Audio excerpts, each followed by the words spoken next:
గత కొన్ని సంవత్సరాలుగా యూత్ ఆఫ్ యూనిటీ చేస్తున్న సేవా కార్యక్రమాలు ఇతరులకు ఆదర్శంగా నిలుస్తున్నాయని తెలుగుదేశం పార్టీ యువనేత సిటీ ఎమ్మెల్యే వనమాడి కొండబాబు తనయుడు వనమాడి మోహన్ వర్మ పేర్కొన్నారు. కాకినాడ ఇందిరా కాలనీ గాయత్రీనగర్ కు చెందిన youth of unity Kondababu Yuvasena ఆధ్వర్యంలో క్రిస్మస్ వేడుకలు అత్యంత వైభవంగా ప్రారంభమయ్యాయి. ఈ వేడుకల్లో భాగంగా పిఆర్ కాలేజ్ గ్రౌండ్ లో యువత కోసం క్రికెట్ టోర్నమెంట్ నిర్వహించారు. ఈ క్రికెట్ టోర్నమెంట్ ను ప్రారంభోత్సవ కార్యక్రమానికి టీడీపీ నాయకులు గుమ్మళ్ల చిన్న అధ్యక్షత వహించగా ముఖ్య అతిథిగా టీడీపీ యువనేత సిటీ ఎమ్మెల్యే వనమాడి కొండబాబు తనయుడు వనమాడి మోహన్ వర్మ పాల్గొని క్రీడాకారులను పరిచయం చేసుకుని టాస్ వేసి క్రికెట్ టోర్నమెంట్ ను ప్రారంభించారు.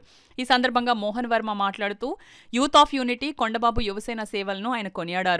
క్రీడాకారులు క్రీడా స్ఫూర్తి కలిగి ఉండాలన్నారు. ఈ కార్యక్రమంలో ఆర్గనైజింగ్ కమిటీ సభ్యులు P Kumar, P Prasad, K Krupa, P Srinu, Chinna, Shivaji, Dorababu, చిన్ని, లోవా తదితరులు పాల్గొన్నారు. అలాగే పెద్దపూడి కుమార్ గారి సారథ్యంలో ఈ క్రికెట్ లీగ్ని ప్రారంభించడం జరుగుతుంది. అలాగే ఇరు టీమ్స్ కూడా ఈరోజు టాస్ వేసి ఈ క్రికెట్ని స్టార్ట్ చేయడం జరుగుతుంది. 2 రోజులు జరగబోయే ఈ క్రికెట్ టోర్నమెంట్ చాలా సునాయాసంగా జరిగి అందరూ చాలా స్పోర్టివ్గా తీసుకొని నెగ్గిన వాళ్ళందరూ చాలా స్పోర్టివ్గా తీసుకొని ఓడిపోయిన వాళ్ళు కూడా ఏమీ బాధపడకుండా నెక్స్ట్ ఇయర్ ప్రతి ఇయర్ జరుగుతుంది కాబట్టి ఈ క్రికెట్ని చాలా స్పోర్టివ్గా తీసుకొని మీ అందరి మధ్య సానుభూతి కలగాలని కోరుకుంటూ ఈ క్రికెట్ లీగ్ చాలా బాగా జరగాలని కోరుకుంటున్నాను.